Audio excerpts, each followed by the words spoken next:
One of the dimensions of personality that is often overlooked in organizations is introversion and extroversion. We all know the terms, we may not really understand clearly what they mean, and so sometimes we confuse how to respond. And the terms actually were the concept and the idea of Carl Jung. Doesn't mean there are introverts and extroverts didn't exist before he labeled them. They did, but he put a label on it so we can better understand, we can better use that kind of information in the work environment and in our relationships.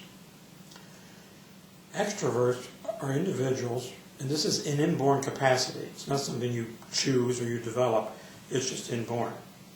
And people who are fairly strongly extroverted really prefer an opportunity to interact, verbalize.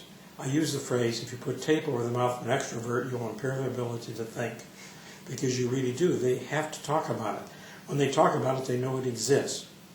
There are people who are talking a lot in any kind of context, and they're very highly energized through talking and interacting.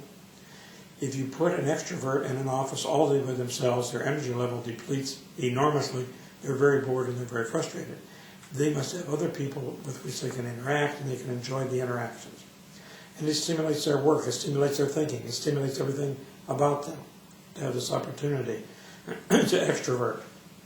If they go to a social function in the evening, they will be very involved.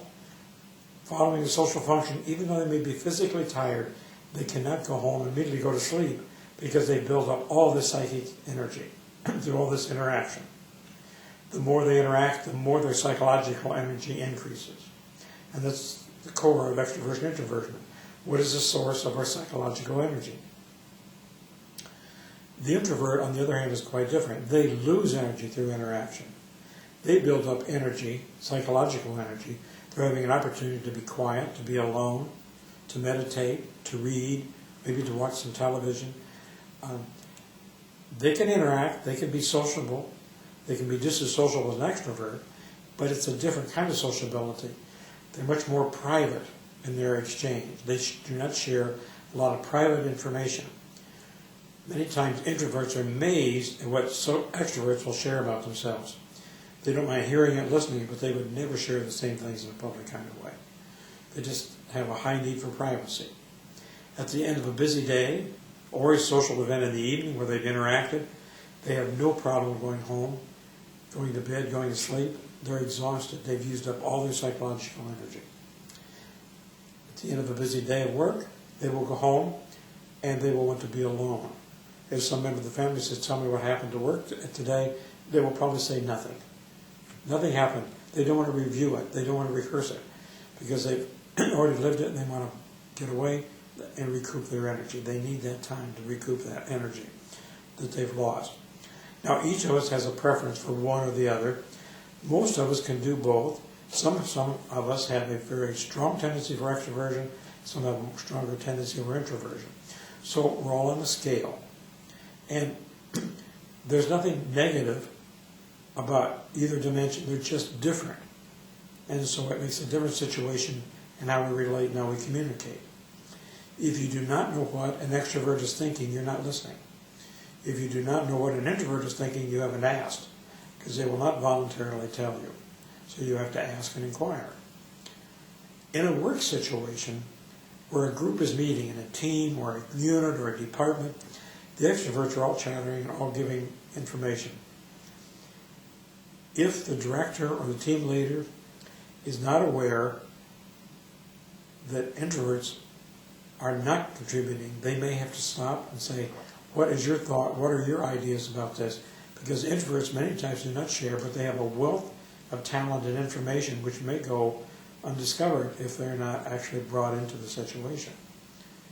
And so it's very important to consider and pull out from the introverts their thoughts and ideas. If decisions need to be made, extroverts many times make them very spontaneously on the spot. You can go to an extrovert and say, what do you think about this? What decision do you want to make? And the extrovert right there processes externally, verbally, how they're going to handle this and what they're going to finally come to a conclusion about.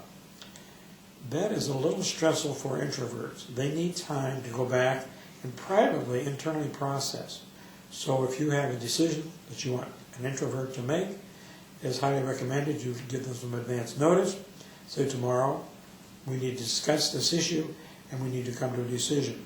That gives them the time they need, they prepare, they're not stressed, they'll come in and they're ready to make a very good decision. Probably a better decision than they would under pressure. And so this information and knowledge is important in organizational dynamics or family dynamics, any kind of dynamics, to treat people in a way that they're comfortable and where they can give their best to the organization or the situation or the context that they're in. So that's very, very valuable information to understand. The general consensus about how the population is distributed for introversion and extroversion is about 3/4 of the population really prefer extroversion, only 1/4 may be introversion. We tend to live in Western society in a fairly highly extroverted culture. And so the culture may place a greater emphasis on extroversion, but in reality, one is not more valuable than the other.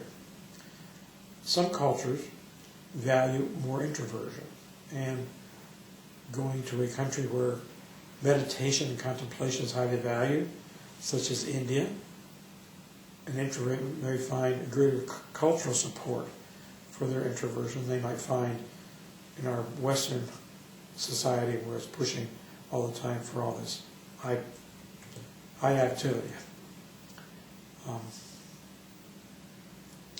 But neither introvert nor extrovert should in any way feel less valued, less capable, or less qualified, because each brings some very, very significant talent. And introverts, in a way, are more prone to go in and process things very carefully before they say them. Many times extroverts get kind of embarrassed and say things faster than they're thinking, and they make some serious faux pas in social and even in work settings, where their mouth gets ahead of their mind, which is interesting. They say, gee, did I say that, or I didn't mean to say that? Whereas the introvert rarely does that. They've got it all thought out. Frank, can you talk a little bit about introverts? Because I noticed a dramatic difference when they're in a comfortable situation versus in a group of people they don't know. Yes.